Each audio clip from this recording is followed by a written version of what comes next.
Bismillahirrahmanirrahim. Assalamualaikum warahmatullahi wabarakatuh. Kitab-kitab Fadilah Al-Quran. Adab-adab membaca Al-Quran. Setelah bersiwak dan berwudu, kita hendaknya duduk di tempat yang sepi dengan penuh hormat dan kerendahan hati seraya menghadap kiblat. Kemudian dengan penuh konsentrasi dan khusyuk kita membaca Al-Quran dengan perasaan seolah-olah sedang memperdengarkan bacaan Al-Quran kepada Allah Subhanahu wa Ta'ala. Jika kita mengerti maknanya, sebaiknya kita membacanya dengan tadabbur dan tafakur. Apabila menemui ayat-ayat rahmat dan janji-janji, hendaknya kita berdoa untuk mengharap ampunan dan rahmatnya. Apabila menjumpai ayat-ayat azab dan ancaman Allah Subhanahu wa Ta'ala, hendaknya kita meminta perlindungan kepadanya, karena tidak ada yang bisa diminta perlindungan selain Allah Subhanahu wa Ta'ala. Apabila kita menemukan ayat tentang kesucian Allah Subhanahu wa Ta'ala, maka ucapkanlah subhanallah. Apabila kita tidak menangis ketika membaca Al-Quran, hendaknya kita merasa menangis. Wallazu halatil kharami li suframin sakawal harbil mutma'il muhraqi. Puncak kelezatan orang yang sedang bercinta adalah mengadukan rasa cintanya dengan derayan air mata. Jika tidak bermaksud untuk menghafal Al-Quran, maka jangan membaca terlalu cepat. Hendaknya kita meletakkan Al-Quran di atas bangku, bantal, atau di tempat yang tinggi. Di tengah membaca Al-Quran, jangan berbicara dengan siapapun. Apabila ada keperluan berbicara ketika kita membaca Al-Quran, maka hendaklah menutupnya terlebih dahulu. Selesai berbicara, kita mengawali lagi dengan membaca ta'awudz. Jika orang-orang di sekeliling kita sedang sibuk dalam pekerjaan mereka, sebaiknya kita membaca Al-Quran dengan suara lirih. Apabila tidak, lebih utama membacanya dengan suara keras. Kok kita baca Al-Quran itu tak boleh di bawah juga. Tak boleh kita letakkan Al-Quran itu di bawah. Al-Quran itu harus di atas kemaluan kita, gak boleh di bawah. Apalagi kayak Yasin itu, kan selalu Yasin diletakkan di bawah, itu tak boleh.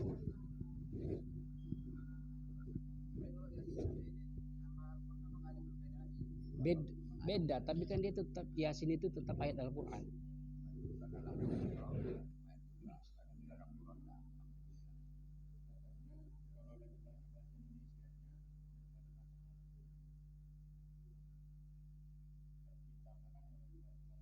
Ya, yang diutamakan itu Pak yang Arab, yang tak ada bahasa Indonesia.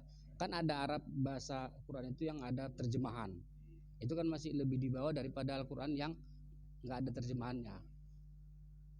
Tapi kan intinya kalau ada ayat-ayat Al-Quran kayak gitu, itu tadi Pak, tak boleh dibaca, kita letakkan di bawah, kita bacanya. Dia terus di atas. Kalau kayak gini tuh baru bagus, kayak ini kan pasti dipakai real gini. Karena dia di atas kemaluan kita gitu Pak. Kalau di bawah kan kayaknya menghina.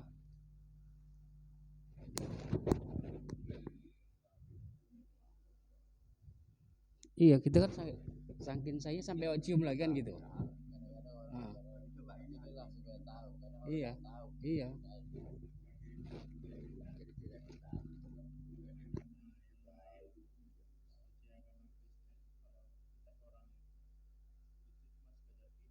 Iya.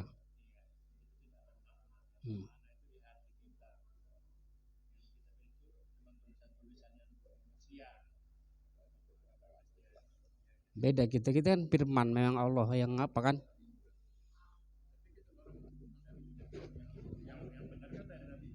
Ya.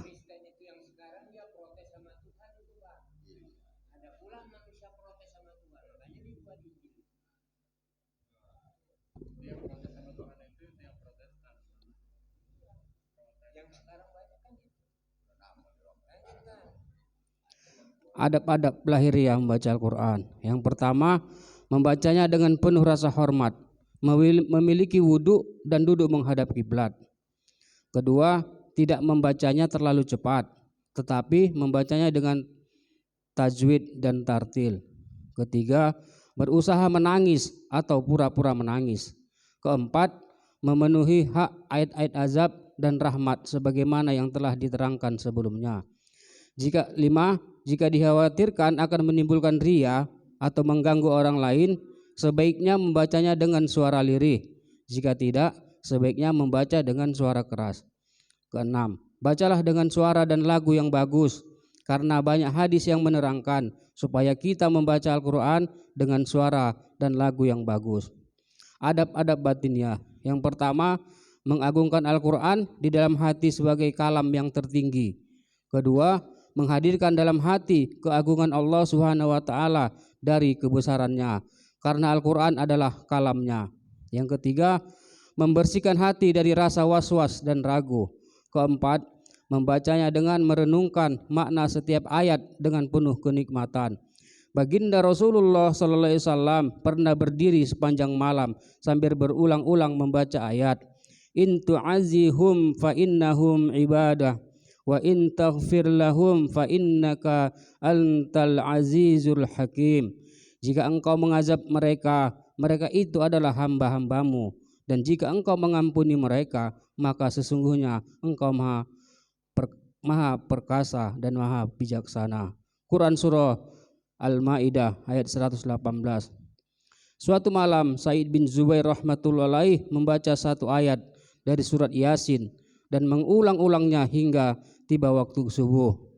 Wamtazul yauma ayyuhal mujrimun, dan dikatakan kepada orang-orang kafir, berpisahlah kamu dari orang-orang mukmin hari ini, wahai orang-orang yang berbuat jahat. Quran surah Yasin ayat 59. Kelima, hati kita mengikuti ayat-ayat yang kita baca.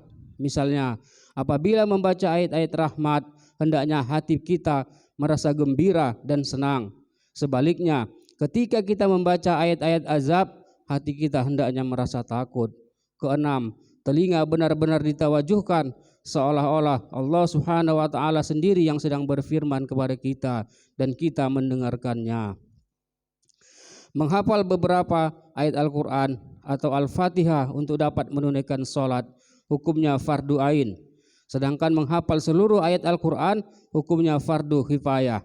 Jika tidak ada seorang pun yang hafal Al-Quran, maka seluruh kaum muslimin berdosa. Mulla Ali Khari rahmatullahi meriwayatkan dari Az-Zarqasi rahmatullahi bahwa ia berkata, jika dalam satu kampung atau kota tidak ada seorang pun penduduknya yang hafal Al-Quran, maka semua penduduk kampung itu berdosa.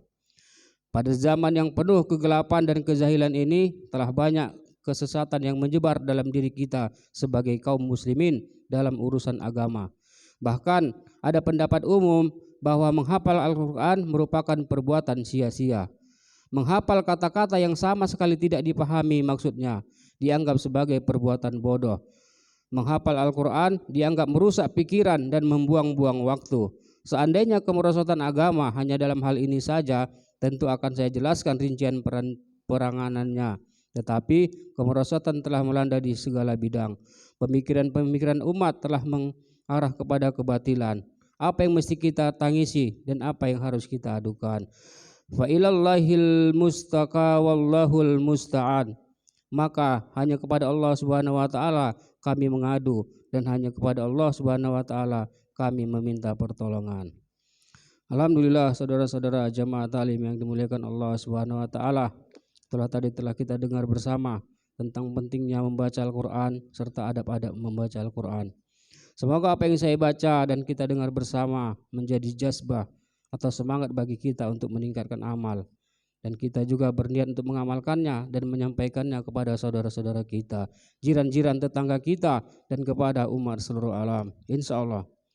Untuk kesempurnaan majelis, marilah kita tutup dengan doa kifaratul majelis.